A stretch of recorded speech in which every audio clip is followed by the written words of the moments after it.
Saw you guys in the month of October, and it's good to be back with you guys today. I wanted to pass this around just to remind us of what we're talking about today. We're talking about unborn children, and these are medically accurate fetal models, and of a child that's 7, 8, 9, and 10 weeks, and all of us were at one time that small.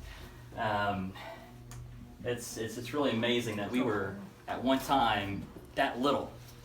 And every time I go, I went to Walmart recently, and it was needing to grab a dress shirt, and I got a size too small. But they don't carry shirts that small, do they? Well, today the ordinance that's before you is an ordinance that would effectively say that children that size, like we all started out with, that size, it's outlawed in the city if this passes. And so what this ordinance would do is this ordinance would effectively make it outlawed within the city, the murder of innocent children like those. And what we know is happening is over in Louisiana, the abortion industry looks like it's shutting down. There's a lot of talk of the abortion industry coming to a close over there. And we know that if the abortion industry shuts down in Louisiana, there has been talk in the past of them just crossing the border. There are 2 border cities that we know for sure were a target at one time. And 2 cities have already, along the border, passed this ordinance, and other cities throughout Texas, because we want to make sure that all of Texas is safe. Right now, Planned Parenthood has said in West Texas, they have over $9 million to spend to open up abortion clinics in that area. And so there are cities that are wanting to make sure that the abortion clinic can't set up shop in their city. And so what's happening is, since June, we've had so many cities declare that they're going to take an action, a definitive action, to make sure that their cities are safe. And those cities have been the city of Wascom, Texas, Omaha, Naples, Joaquin, Tenaha, Gilmer. After Gilmer, first one in West Texas was Westbrook, which is about y'all's size. And then Rusk, Texas, outlawed abortion. And then after Rusk, Colorado City in West Texas outlawed abortion. And then the same night, the city of Big Spring, which is about close to 30,000, they decided to move forward with outlawing abortion. Now, with the way they're set up, they had to have 2 readings, and so they did the first reading and voted on it, and it passed, and they're looking forward to passing it at second reading on January 28th.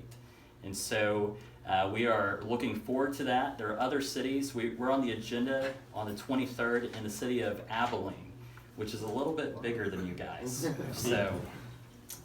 But what this ordinance does effectively is it says abortion right now is outlawed within the city of Gary. Now, some people may say, well, can we really outlaw something when the Supreme Court has said one way? Well, what we have to remember is, look at it this way. So, throughout cities in our country, there's a lot of things that are outlawed, right? That are illegal, quote unquote. Engine brakes in certain cities. No engine brake in this city. Well, that's a legal action, but it's prohibited in some areas. California, not that I want to reference them too much, but look at what they're doing. They're banning straws in certain cities, plastic straws. They're banning cigarettes. In some areas, we have cities that have said, no selling cigarettes at all. And so public smoking, etc. So all these things, prohibiting something, it's what cities do. And they do that, why? To protect the health, welfare, and often the sanity of their residents. And so what this does is this effectively, there is nothing in Roe v. Wade or Planned Parenthood versus Casey that says every city in the United States has to offer abortion services or has to be able to have an abortion clinic in their jurisdiction. And Senate Bill 22, which was passed into law, does have a statement in there that says that cities do have that right to ban abortion within their municipalities. Now, Senate Bill 22 didn't give us that right, but what gave us that right is the Constitution of the state of Texas. Amen.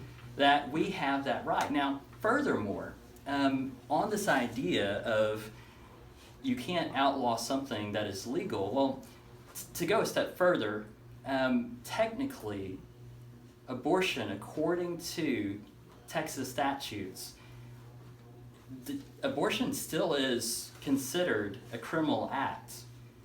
Those statutes that are on the books right now in the state of Texas say that abortion is a criminal act. Those are the pre-Roe statutes. They've never been repealed. Now, what's happened is those statutes have been rendered ineffective, unenforceable due to Roe v. Wade, that ruling. So what this ordinance does is this ordinance completely stands within current law. And so what it does is those pre-Roe statutes, it lines itself up with. Because what's going to happen is we are expecting Roe v. Wade to be overturned. And so this is basically saying we're connecting ourselves 100% with the statutes in the state of Texas. Furthermore, it works within the current court precedent. And so Roe v. Wade, this does not violate Roe v. Wade. It says that Roe v. Wade is an unjust court opinion, but it does not violate anything regarding that. But what it does say is that if an abortion happens within the city limits of Gary, then the abortionist can be fined $2,000. Anyone who aids and abets the abortionist can also be fined $2,000. It does not penalize the mother at all. It just penalizes the abortionist and anyone who aids and abets the abortionist for an abortion that would happen within the city limits of Gary.